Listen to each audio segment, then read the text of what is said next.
The return of the Fern faces. We got the return of the Fern sulking faces. It's been a while. I really do feel like after the whole first exam, it really felt like we need a nice little time to just kind of chill and see the characters goofing around. You get to see Stark freaking out because his wife comes home and all that kind of stuff. Just seeing the characters in more of a natural setting. And yes, technically seeing the other competition essentially getting a natural setting. I like to the title of the actual episode, Future Enemies. This is everybody that was party members, besides, Frieren and Fern, which they're previous party members, coming together and kind of enjoying each other naturally outside of it, even though some cases it doesn't seem like it's consensual between Land and Uubel. Come on, Land. Everybody on the internet's like, dude, come on, it's Uubel. Why the hell are you not going after that? We all know she just wants one thing. She doesn't want romance. She does not. She just wants to steal his abilities. But there was some interesting little nuggets in Uubel and Land's situation, which I do really want to get into. The way that I want to cover this episode is definitely kind of covering each of these groups, but really good episode. There was a couple things in here that are very interesting. One is that, unfortunately, the anime skipped a panel. Like, not a big deal, but I was a little bit bummed out because when I was looking through the manga to see, differences between the anime and the manga, I did run into one panel with Stark and Wirbel, and I laughed the moment I seen that panel, so it kind of bug me that it wasn't adapted, but at the same time, it's not story significant. It just shows Stark going after one of those boars, and as he's going to swing, he looks over, and Wirbel's over there with the exam notice, and Stark's like, what the heck? Funny stuff. I got a huge kick out of it. Additionally, there was a translation difference between Uubel and Land in the manga versus the anime. Now, I'm not an expert at Japanese. I do know a lot of phrases, and so I can kind of figure out what they're saying.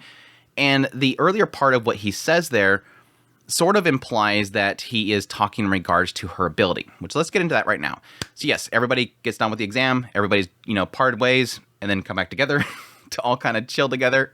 There was a good little bit in Denken's part to kind of, around that whole idea. But yes, Uubel seemingly was kind of curious about Land during the exam, so it makes sense that she would go seek out Land. And yes, even when in the exam itself, Uubel knew that Land was using a clone. It was just based on what she was saying. She was insinuating that she knew that the Land that was always with them wasn't Land. And so she figured it out. Well, in the town, apparently Land does not use clones, so Uubel found him. And she wants to know his ability, which is where we find out what Uubel is, what makes her so special. And the idea that She said this during the exam. She said something to the effect of, magic is kind of designed based on, each person's magic is based on their life and their experiences. It's sort of, their life itself shapes what magic they use. And I thought that was very interesting when she said that during the exam when she was facing Wirbel. And so I'm glad they're actually getting into it again. But essentially what she's saying here is that her ability is to, if she empathizes with somebody, she's able to essentially use their ability. So, because she empathized with Wirbel, she was able to use his ability, which is that binding whenever she's looking at somebody. Now, here's that kind of, are they going in the route of, is it literally this, or is it physically this? And the idea that Uubel, he essentially starts out with Land asking, why didn't you kill Wirbel? Oh, she's like, oh, so you were watching that. He was keeping an eye on her. Even when he was fighting over here, he was watching Uubel. And he noticed that she did not kill Wirbel, even though she had a chance to. And it cuts back to Uubel recalling what Wirbel said, and the idea that he is just kind of holding her off until he's waiting to kill her. And she's saying that she's empathizing with that mindset. But it also, in that little brief flashback, it also has, well, at least in the anime, not in the manga, which is odd, it does have that line where she's saying, essentially, even though your hands are bloodied and drenched with blood, you still want to remain human. And then he said, I'm just preparing myself to kill. And again, she's saying that she's sympathizing with that. So I kind of wonder that they possibly added that other part in there is what is actually she's empathizing with. She empathized with the idea of somebody who has killed before, but they're not like a killer. They have killed, but they're not a murderer. They don't want to seek out killing, essentially, but they have killed. Or is she actually sympathizing with the aspect of essentially preparing themselves to kill? Like, I'm getting myself ready to do it. Not necessarily like I'm preparing a spell. I'm preparing myself to take a life. And I'm wondering if she actually empathized with that, or if it's simply this idea that for her to gain abilities, she has to temporarily understand them. Because, yes, like I said earlier, it's kind of that wondering if it is, like, philosophical. Like, it's all about the feelings and understanding. Or is it really about she has to understand how they're using the ability? Simply. It's just physical, essentially. And that's what sort of Land is coming back with. Oh, you're just basically, you're essentially mimicking the spells. You cast them without understanding the principle. You only use them based on feelings. You use magic by feel, which it seems to imply here that he doesn't like that. Now, here's where that difference is in the translation between the anime and the manga. In both of them, Land says, I don't like you, basically. But in the manga, it says, I already told you I'm not going to tell you how my spell works or how it works because I don't like it. In the anime, he says, I'm not going to tell you because I don't like you. Now, why I pick this out, why I'm being picky here, is because saying you or it is completely different. In saying it implies that he doesn't like how she used the ability. And it would make sense because he just got done saying how she doesn't understand the principles of something. So that would more go in line the idea that he doesn't like somebody that just uses things without understanding how it works. And that could be based on the idea of, yes, there's a lot of flaws in using something when you don't understand how it works. Friren's already kind of explained that whole thing. It was like the whole thing with flying. We mimicked it, but we don't understand how it works, so we can't do crazy stuff with it. Whereas if he's saying that he doesn't like Ubel, that just says that he doesn't like a dim-witted child. He doesn't like her.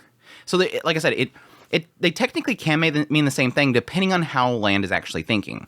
And so I do kind of like the idea of going with it, the way that she used her ability, more so in the scenario because it makes sense to him sort of not liking what kind of magic user she is. By the way, I'm kind of shipping the two. I don't know. I think it's more of the idea that Land just doesn't seem fazed by Uubel. And I think that kind of makes for a nice little dynamic here. So hopefully we'll get to see them in the next exam having to be forced to work together or something like that. Because yes, she's going to be following Land around so that she can get to know him better because she wants his cloning ability.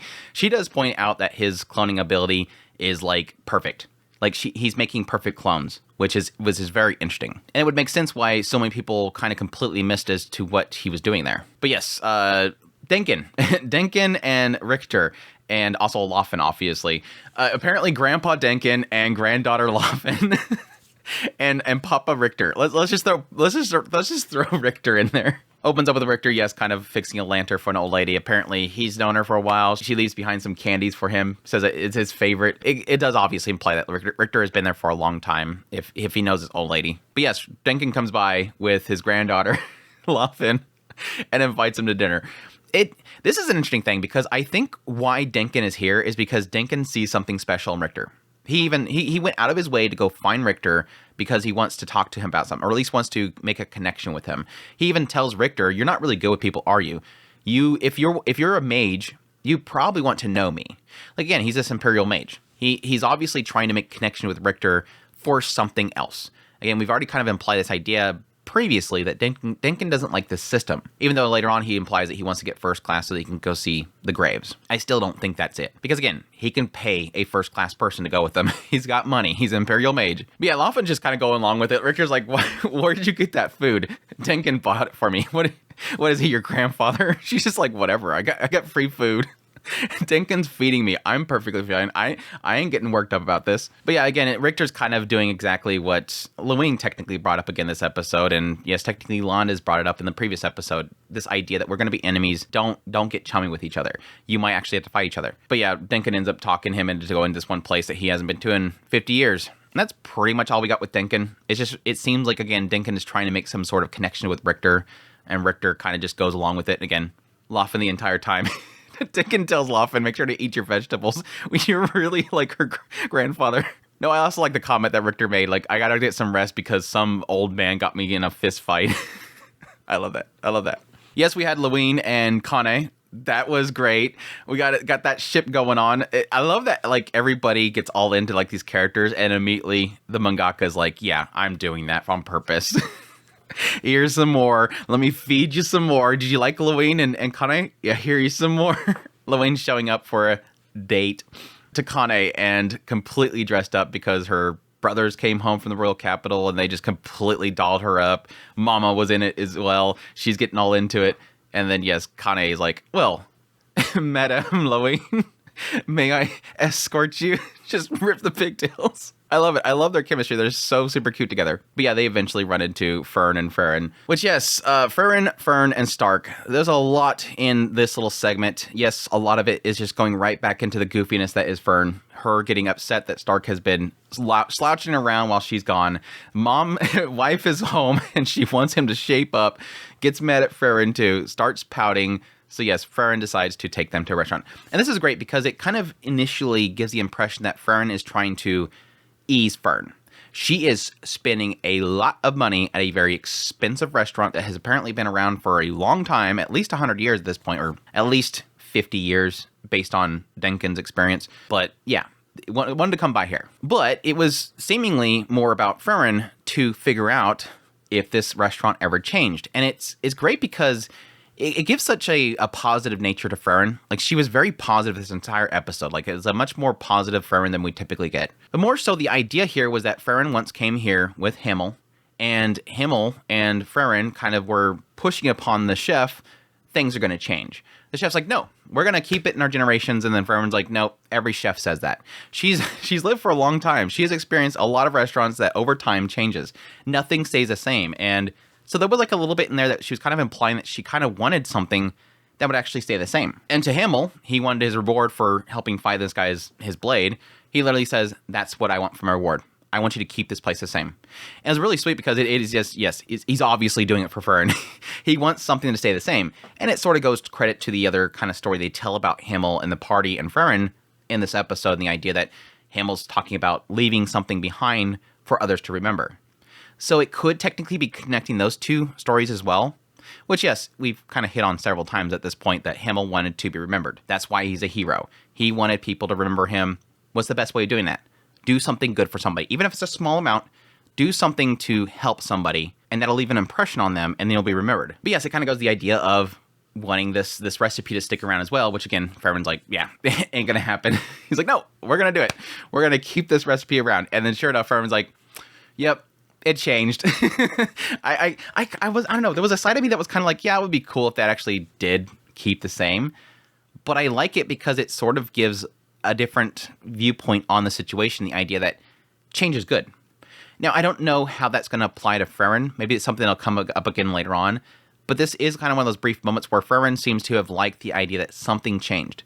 It's still the same restaurant. It still technically looks like the same food, but they did something to change it. And to her point, it was this idea of, yes, every single generation of chefs, they want to leave their mark. They want to be remembered, so they'll change it in some little way and make it better. And that's technically to the credit of restaurants and stuff like that. You always have to keep things changing. You have to keep things fresh. You have to modernize. You know, generations go out, new generations come in. They want something different. So it makes sense that things change over time. But yes, later, Frieren and Pouty run into Lawine and Kanne when Fern starts sulking again. I swear, dude, the next day pops up and Fern's mad again. No, I love that because they had Stark was out there training and he's meditating. This old man's like, oh, yes, you have reached nothingness. I have taught you everything I can teach you. And then walks away slowly. And then Frieren comes up and goes, who is that guy? I don't know. He keeps coming here every day and talking to me.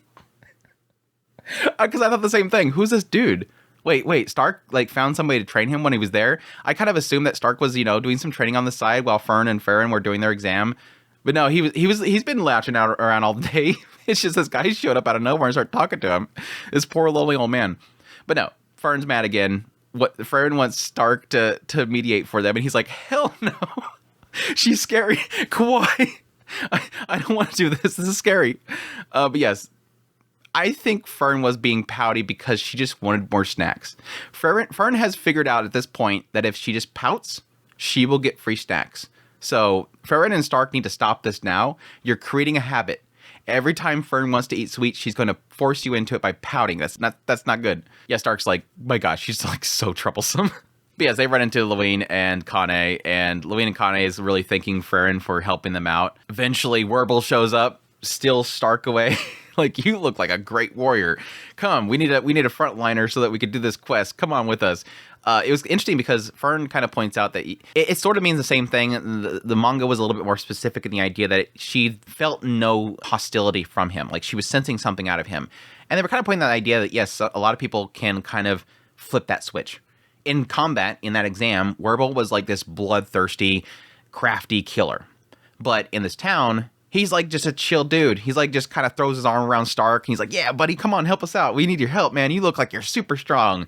Like all super buddy with him. So I love the later on part where it kind of has Wirbel acknowledge Stark's skill. He's like, man, you were like really good at martial arts. So I don't know, maybe like we'll finish the exam, we'll find out that Wirbel had recruited Stark while they were still doing like the second exam, like Wirbel fails, and then Frieren and Fern go to the last exam, and then over here you have literally Stark gets recruited by Wirbel while they're doing that, and by the time they're done, Stark's gone. But now we cut to the girls meeting inside the inn, and Frieren gets her thanks from everybody. Gets in that whole thing about being remembered and doing something good for people. Get a cute little smile from Frieren, but love that Fern's all happy. And then they bring up that she slept in during the exam, and Fern gets all pouty-faced again. But no, it's interesting that they finally reveal that, yes, these exams sometimes can consist of 3 tests. It says typically, so it's implying that this can have more than 3. It could have less than 3. But typically it's 3 tests. But the letter says to meet at the ruins of the King's Tome, which apparently is a labyrinth because based on the title of the next episode.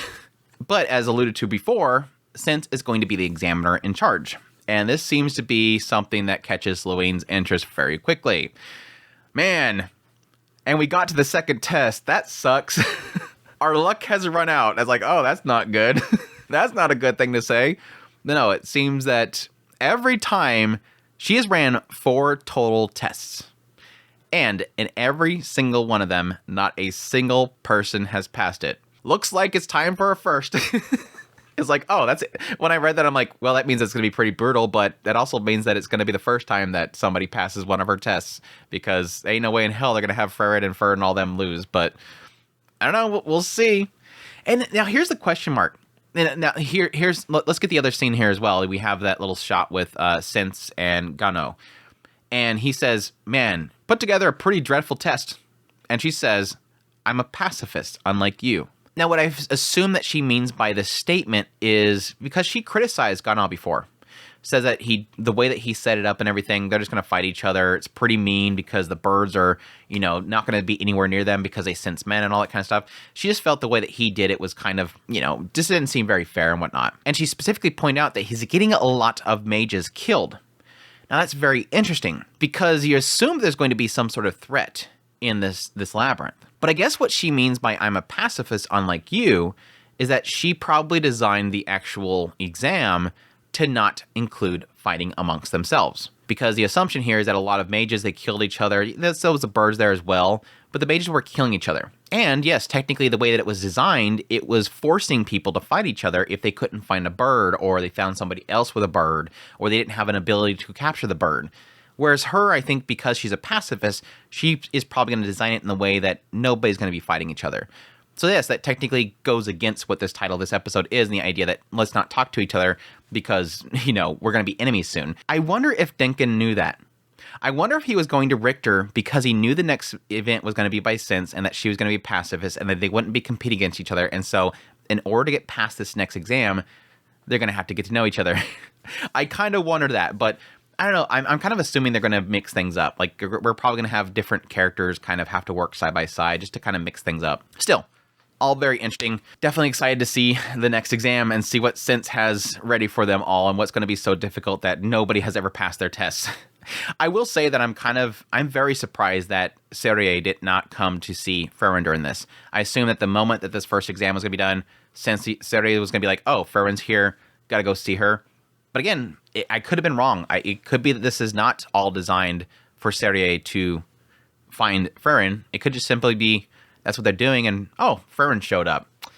Now you're doing things again that surprise me. Let's see what else you do, kind of thing. So we'll see. But anyhow, that is my thoughts on episode 22 of Frieren Beyond Journey's End. Hope you guys enjoyed this video. As always, if you did, make sure that like button down below, comment, let me know what you thought of the episode. Additionally, if you're new to the channel, make sure that subscribe button so you get my content. I do news reviews, first impressions, top list if it's anime, it's pretty much here. Additionally, if you like this content and you want to support the channel more, I have a Patreon link, tips link, super thanks, membership button down below. Greatly appreciate it, but it does, and y'all take care.